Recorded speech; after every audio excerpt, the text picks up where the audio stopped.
What's up, people? Welcome back.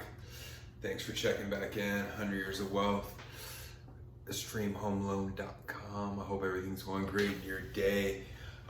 While you're here, while you're checking in, hopefully you're checking back. Hopefully this is, you've seen some other content. Like, subscribe. Always going to try to bring you some value and give you some information. Some of it might just be my perspective and opinion based on my experience, and have a little opinion base in it, and some of it's going to be strictly factual that we can pull up. But all my opinions are based off facts, so hopefully it helps you out. But just want to make a quick video on investing in cryptocurrency versus real estate, right? You'll have a lot of people out there, especially right now since crypto is continually growing in popularity and notoriety, people spending a lot of time, effort, and energy and money investing in the crypto, hoping for those big gains. Even though a lot of cryptocurrency doesn't necessarily have a function just yet, some of it does. Ethereum clearly has a function. There's other, cryptocurrencies that are working on current projects that should create some sort of function, but a lot of it right now is speculation. To a certain degree, investing in real estate, a portion of that is speculation as well, because we're obviously looking to see, wondering what the market's going to do, hoping for improvement, hoping for stability, etc. So there's going to be a little guesswork on both sides of it. My opinion, this is just my opinion based on my limited information, my last couple of years of even like dabbling on both sides, or I guess dabbling a little bit in crypto because I've been involved with real estate much longer. But it's a hard thing for me to really have a full opinion on, like I would assume it is for a lot of people out there, because we're seeing people make a bunch of money in, not only crypto, but stocks. And that always kind of gives you that inkling like, hey, if I could get in there, if I could put a little money into it, I could have that same growth. I would say reflect on the overall numbers related to the success in whatever given field you're talking about, right? So if you're talking about cryptocurrency, or if you're talking about the stock market, you want to ask the question, in my opinion, this is what I ask. I'm like, are most people going to take an L in that investment? Are most people going to lose in that investment? Meaning that the majority of people that dabble in the stock market are going to actually win or lose. This could be corrected, but from what I've heard, 90% of the people that invest in the stock market lose money, right? Once again, that could be something I just heard, but that's something that I've heard multiple times from different sources, and it seems to be relatively, or it seems to have been a consistent number that I've been hearing, that most people, 90% of people that invest in stocks are going to take a loss. I definitely know people that have made money in stocks, definitely know people that have made money in crypto, but my question when I talk to people that are so gung-ho about crypto is, do I got to be a rock star in that shit to make money? Do I have to be the part of the 10% that's really well vested and knows all the information and know what's going on here and there? If so, I don't really have the time right now. I'm focused on my business. I'm focused on my personal numbers when it comes to generating real estate transactions or generating loan transactions. So it's like, if it takes me to really be fully educated, dive into it, learn all the ins and outs, watch the market daily, and get lucky also, then I think that it's probably more of a gamble for me rather than an investment, right? I could be wrong though. It could be the average person that spends a little bit of time and puts a little bit of money in there is making money, and it's turned out to be a great thing for them. I don't think that that's true, because I think it's really hard for that to happen on a wide scale, especially with something that's speculation based, where people are putting in a bunch of money while crypto is at a certain value, and then once it jumps up, it's usually once the larger portion of people have thrown some money in it, the big players are kind of pulling out, dropping the value back down, and then you're back in this up and down roller coaster of when's the right time to sell my portion, or am I making money, or am I just being part of the reason why these bigger guys made money?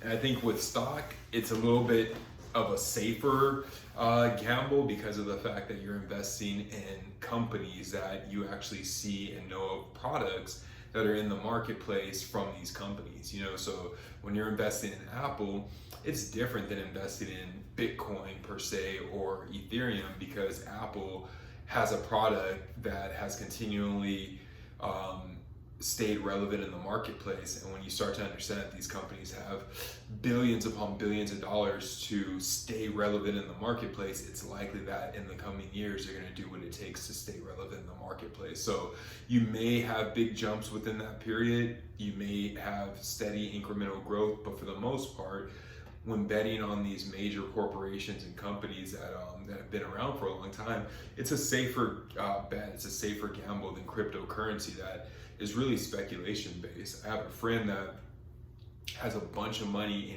Ethereum, and it happened because of different reasons, but it was like a payout that he got. They paid him out in Ethereum. This was before Ethereum had really taken off, so it was such it's a wonderful thing to actually have. It's like imagine getting paid out in Bitcoin when Bitcoin was like $1,000 a pop, and getting a bunch of units in Bitcoin and then watching that rise up. So he gained a lot of equity in Ethereum during that time frame. But you'll see Ethereum go from $4,600 one day to like $3,800 the next day. So if you have a couple $1 million in Ethereum and you're seeing it go, 20% drops, 25% drops overnight, that could be a little scary, right? Because that's just true chunks of your value that are gone overnight without too much rhyme and reason. It's not necessarily something that you could really gauge. A lot of times it's some conversation happened in the media and it went viral, or something happened with one of the major players along, that's linked up with that cryptocurrency, or some bank gave out some projection on how they feel about crypto, or some country made a rule or law passed it. These different things that are constantly kind of going on shift the value up and down.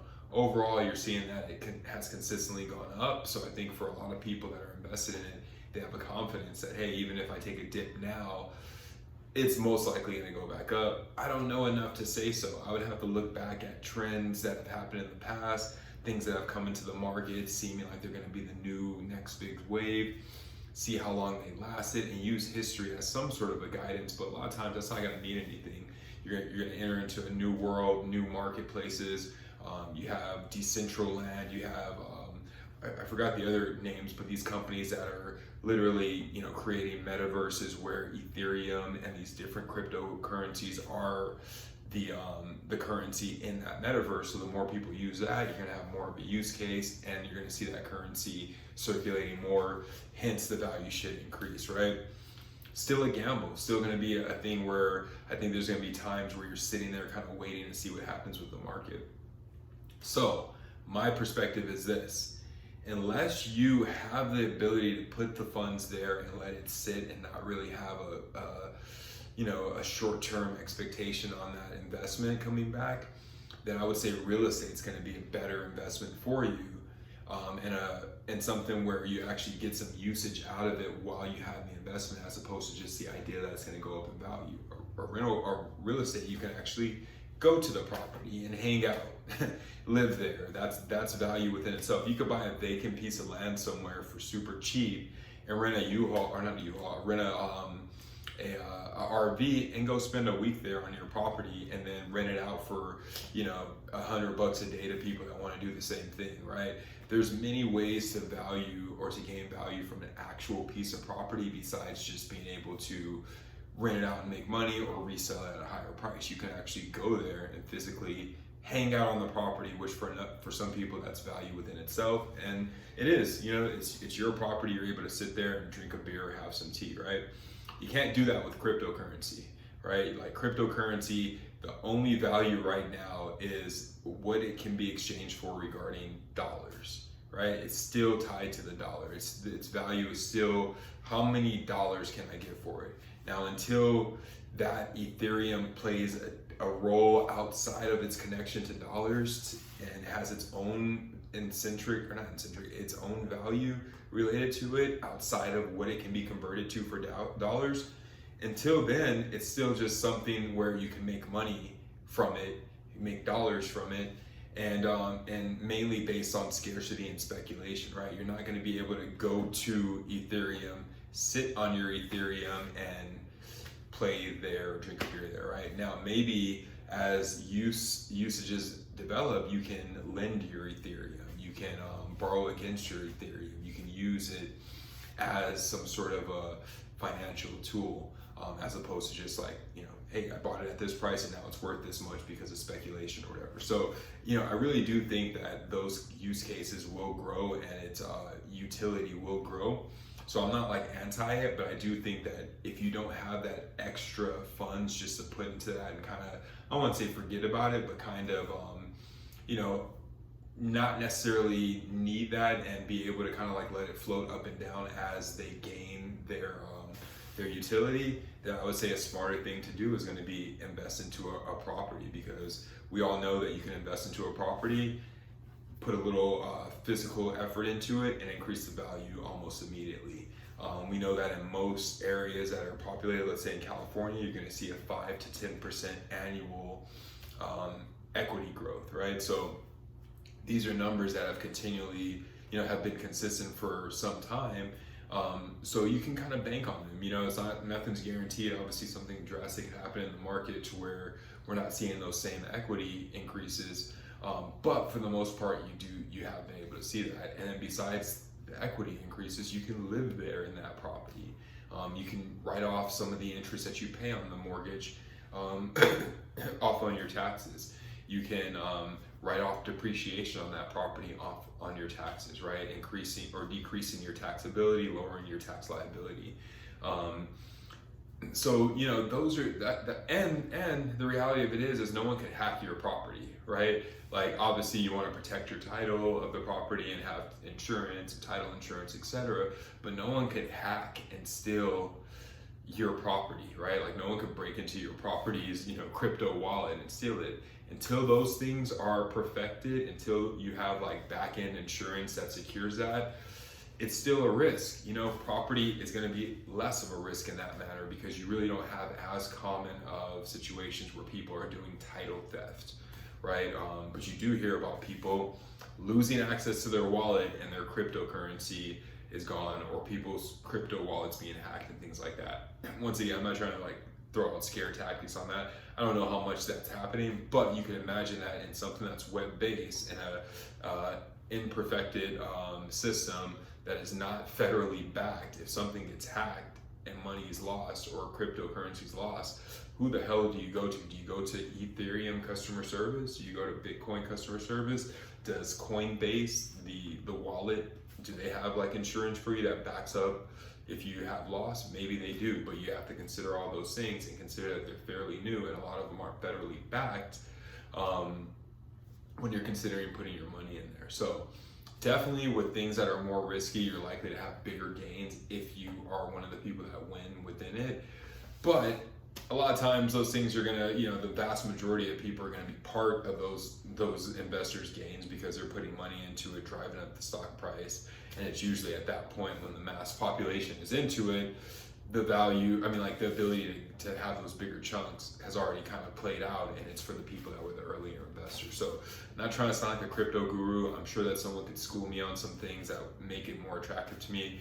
I've definitely watched videos where I'm like, okay,